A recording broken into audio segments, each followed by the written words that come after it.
வணக்கம். நான் உங்கள் ஜோதிட ஆசான் அஸ்வினி அருள்ராம். இந்த கிரக இணைவுகளை பற்றி நாம நேத்து பார்த்தோம். ஆடி அமாவாசையும், அதனுடைய சிறப்பம்சங்கள் சிலத நேத்து பார்த்தோம். அதுல ஜோதிடத்தினுடைய நிலைப்பாட்ட பற்றி இன்னைக்கு நாம பார்க்க போறோம்.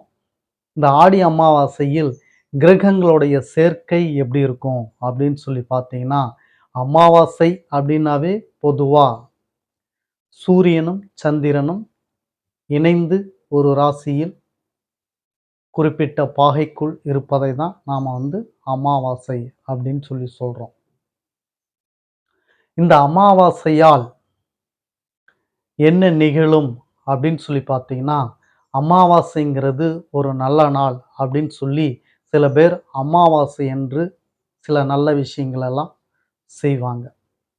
அமாவாசைன்றது ஒரு இருண்ட நாள் அப்படின்னே சொல்லலாம். சூரியன் தன்னுடைய பலத்தை முழுமையாக இழந்து சூரியனிடத்தில் தஞ்சம் அடையக்கூடிய நாள், சூரியனுடைய சக்தியை உள்வாங்கக்கூடிய நாள் இந்த அமாவாசை.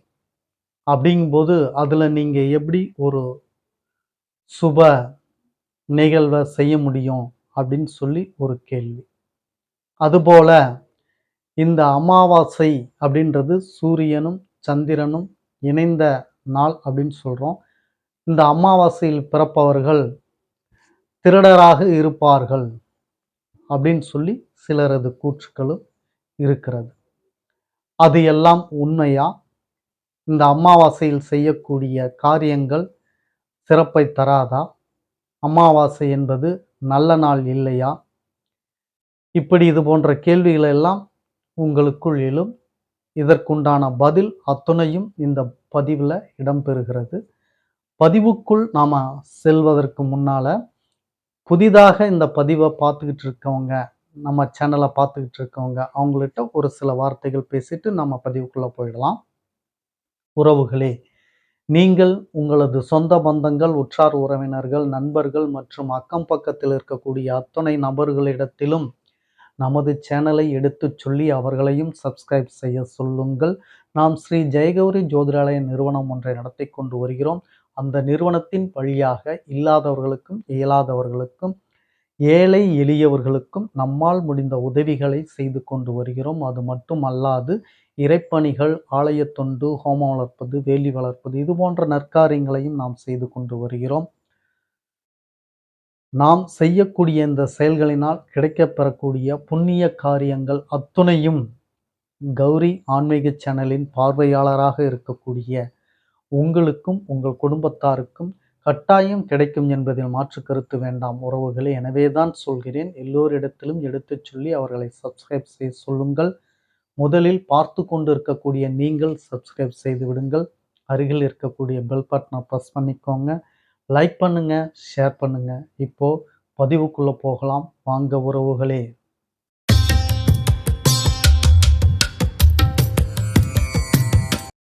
இந்த அமாவாசை அப்படின்றது பார்த்தீங்கன்னா ஒரு ஆக்கர்ஷண சக்தி மிகுந்த நாள் அப்படின்னு சொல்லிலாம் சில பேர் சொல்லுவாங்க. அப்படிலாம் இல்லை. நான் ஏற்கனவே சொன்னது போல சந்திரன் தனது முழு பலத்தையும் இழக்கக்கூடிய நாள் இந்த அமாவாசையான நாள். அதேபோல் சந்திரன் சூரியனிடமிருந்து தன்னுடைய பலத்தை கூட்டிக் கொள்ளக்கூடிய, சூரியனுடைய சக்தியை பெற்றுக்கொள்ளக்கூடிய ஒரு உன்னதமான நாளும் இந்த அமாவாசை நாள் தான்.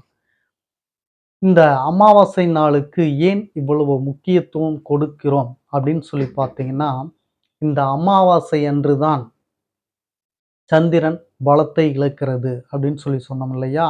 இந்த சந்திரன் பலத்தை இழந்தால் என்ன அப்படின்னு சொல்லி நீங்க தெரிஞ்சுக்கணும்.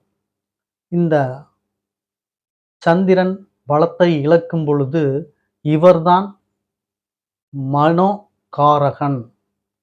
மனோகாரகன். மனோ அப்படின்றது நமது மனசு, உள்ளம். இதை தெளிவாக வைத்துக்கொள்ள வேண்டும் என்றால், தெளிவாக இருக்க வேண்டும் என்றால், அதாவது நாம் சொல்கிறோம் இல்லையா? விசாலமாக இருக்கிறார். அவருக்கு என்ன கவலையே இல்லை, ஜாலியாக இருக்கிறார்.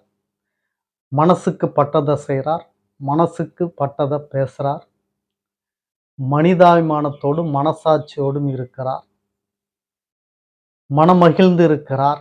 அப்படின்னா ஒரு மனிதன் மனமகிழ்ச்சியோட இருக்கிறான் அப்படின்னா அந்த நபருக்கு மனசு விசாலமாக இருக்க வேண்டும். ஒருவருக்கு மனசு விசாலமாக இருந்தால்தான் அவர் மகிழ்ச்சியை உணர முடியும், அனுபவிக்க முடியும்.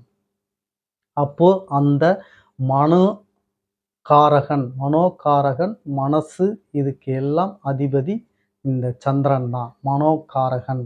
உங்களது மனோநிலை சரியாக இருக்க வேண்டும் என்றால் சந்திரன் உங்கள் ஜாதகத்தில் பலம் பெற்றிருக்க வேண்டும். அப்பதான் உங்க மனோநிலை சரியா இருக்கும். ஒருவர் ஆக்டிவா இருக்கணும் அப்படின்னா அவருக்கு என்ன தேவை? முதலில் மனசு சரியா இருக்கணும்.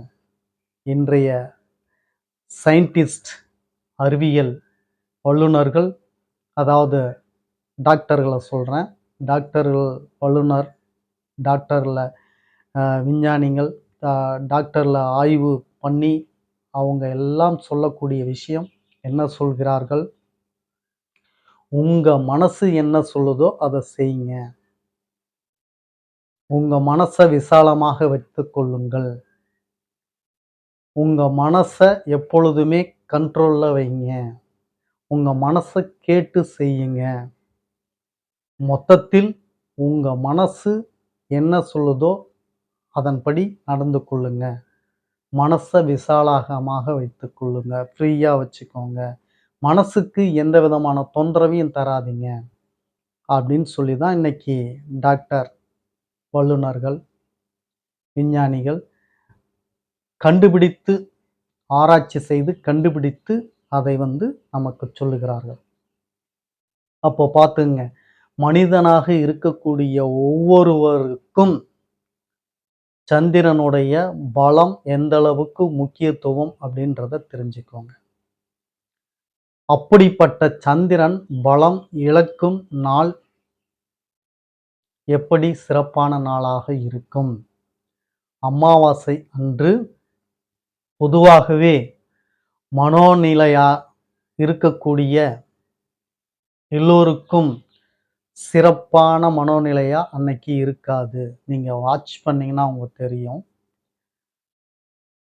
பெரும்பான்மையோர் உங்களுக்கு அமாவாசை என்று மகிழ்ச்சி என்பது அதிகம் இருக்காது. நீங்க வாட்ச் பண்ணீங்கன்னா நல்லா தெரியும். அருள்ராம் ஐயா சொல்றாரு அப்படின்றதுக்காகவாவது நீங்க வாட்ச் பண்ணி பாருங்க. அமாவாசை என்று நீங்க எடுத்துக்கிட்டீங்கன்னா பெரும்பாலும் உங்கள் மனது விசாலமாக இருக்காது.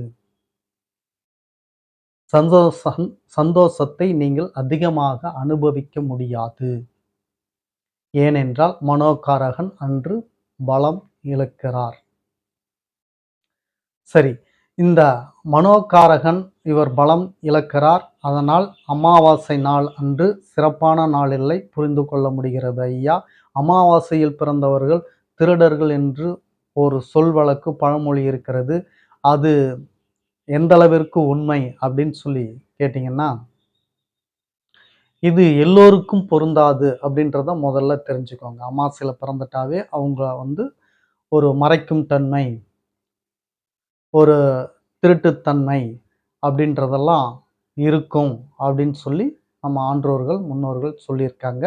அது உண்மைதான், மறுப்பதற்கெல்லாம் இடம் இல்லை. ஆனால் அது எல்லோருக்கும், எல்லா அமாவாசையில் பிறந்த எல்லோருக்கும் அது பொருந்துமானா இல்லை. அதுதான் நான் சொல்கிறேன். ஏற்கனவே நம்ம சொல்கிறது என்னன்னா, அவரவருடைய லக்னத்தின் அடிப்படையில் தான் அவர் நல்லவரா கெட்டவரா அப்படின்றத நம்ம தீர்மானிக்கிறோம்.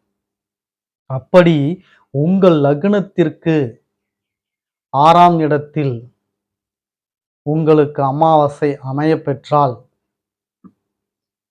புரிகிறதா நான் சொல்வது? உங்கள் லக்னத்திற்கு 6ல் சந்திரன் அமர்ந்திருக்கிறாரா, சந்திரனும் சூரியனும் அமர்ந்திருக்கிறாரா, அவர்கள்தான் இது போன்ற நிலையில் இருப்பார்கள். அமாவாசையில் பிறந்தவர்களுக்கு அவர் லக்னத்தில் 6ஆம் இடத்தில், அவர் லக்னத்திலிருந்து 6ஆம் இடத்தில் சூரியனும் சந்திரனும் இருக்கும் பொழுது அந்த அமாவாசையில் பிறந்த நபராக அவர் இருந்தால் அவர்களுக்கு இது போன்ற இயல்புகள், குணாதிசயங்கள் இருப்பதற்கு வாய்ப்பு இருக்கு. அதை விடுத்து லக்னத்திலிருந்து மற்ற ஸ்தானத்தில் இருக்கக்கூடிய நிலையில் அமாவாசையில் பிறந்திருந்தார் என்றால் அவர்களுக்கு இது போன்ற நிலை இருக்காது அப்படின்றத நீங்க தெரிஞ்சுக்கோங்க. மொத்தத்தில் எந்த கிரகமாக இருந்தாலும் அவரின் லக்னத்தின் அடிப்படையில் தான் அவர்கள் சுபர்களாகவும் அசுபர்களாகவும் தீர்மானிக்கப்படுகிறார்கள் அப்படின்றத நாம தெரிஞ்சுக்குவோம். சரி, இந்த அமாவாசையினுடைய நிலைப்பாட்டை தெரிஞ்சுக்கிட்டோம். இந்த அமாவாசையினுடைய நிலைப்பாட்டில் நாம என்ன வாங்க முடியும், என்ன பெற முடியும் அப்படின்றத தான் நான் நேற்றைய பதிவில் போட்டிருந்தேன். அது குறிப்பாக பெண்களுக்கு தான் அப்படிங்கும்போது ஆண்களுக்கு என்ன செய்யலாம் அப்படின்னு சொல்லி ஒரு கேள்வி வரும். ஆண்களுக்கு பார்த்தீர்கள் என்றால் அமாவாசை என்று ஈசனை வழிபடுவதை விட சிறந்த வேறு ஒன்றும் இல்லை அப்படின்றத நான் சொல்லிக்கிறேன். அமாவாசை என்று ஒவ்வொருவரும் சூரிய ஓரையில் நீங்கள் சிவபெருமானை வழிபாடு செய்யும் பொழுது எல்லாம் அல்ல என் அப்பன் திருச்சிற்றம்பலம் உங்களுக்கு எப்படிப்பட்ட ஒரு வரத்தை தருகிறார் தெரியுமா? குறிப்பாக இந்த ஆடி அமாவாசையில் சூரிய ஓரையில் நீங்கள் சிவனை வழிபாடு செய்யும் பொழுது அதிகாரத்தன்மையும் ஆள்பலத்தையும் அரசியல் ஞானத்தையும் உங்களுக்கு அளிக்க இருக்கிறார். குறிப்பாக சூரிய ஓரையில் சிவனை வழிபடும் பொழுது இந்த ஆடி அமாவாசையில் நீங்கள் செய்யும் பொழுது உங்களது பூர்வீக அதாவது பித்ருக்கள் அத்தனை பித்ருக்களுடைய ஆசிகளும் உங்களுக்கு ஒட்டுமொத்தமாக கிடைப்பதனால் இதை அல்லாமல் ஈசனின் அருளும் உங்களுக்கு கிடைப்பதனால் இவ்வளவு ஒரு மிகப்பெரிய யோகத்தை உங்களுக்கு ஈசன் நல்குகிறார். அரசு துறையில் அரசியல்வாதியாகவோ அரசு அதிகாரியாகவோ அரசு துறையை சார்ந்த மிகப்பெரிய ஒரு அனுகூலத்தை, லாபத்தை, பலனை உங்களுக்கு ஈசன் அருளுகிறார். அது மட்டுமல்ல, உங்கள் பித்ருக்களும் அருள்கிறார்கள். ஆடி அமாவாசை என்று சூரிய ஓரையில் ஈசனை வழிபாடு செய்தீர்கள் என்றால் பித்ருக்களுடைய அத்துணை பேரின் ஆசீர்வாதமும் ஆசைகளும் உங்களுக்கு கிடைக்கும் என்பதில் மாற்று கருத்து வேண்டாம். இதை செய்து பாருங்கள். ஆனால் ஒன்று, இந்த பிறவியில் எதுவும் நிகழாது. அதை நீங்கள் குறித்து வைத்து கொள்ள வேண்டும். இன்றைய பிறவியில் நீங்கள் ஜனனம் எடுத்து வந்து விட்டீர்கள். உங்களது பிராப்தம் முடிவாகிவிட்டது. அதை தான் நீங்கள் அனுபவித்துக் கொண்டிருக்கிறீர்கள். இவை அத்துணையும் இனி உங்களுக்கு கிடைக்கக்கூடிய பிறப்புகளில் நிகழக்கூடிய நிகழ்வாகத்தான் இருக்கும். உங்கள் புண்ணியத்தில் அது இடம்பெறும் அப்படின்றத நீங்க மறந்துவிட வேண்டாம். எனவே ஒரு சிறப்பான தகவலை இன்று உங்களுக்கு கொடுத்த மகிழ்வில் மீண்டும் அடுத்த பதிவில் உங்களை சந்திக்கிறேன். அதுவரையில் உங்களுக்கு நன்றி, வணக்கம் சொல்லிக் கொள்கிறேன் உறவுகளே.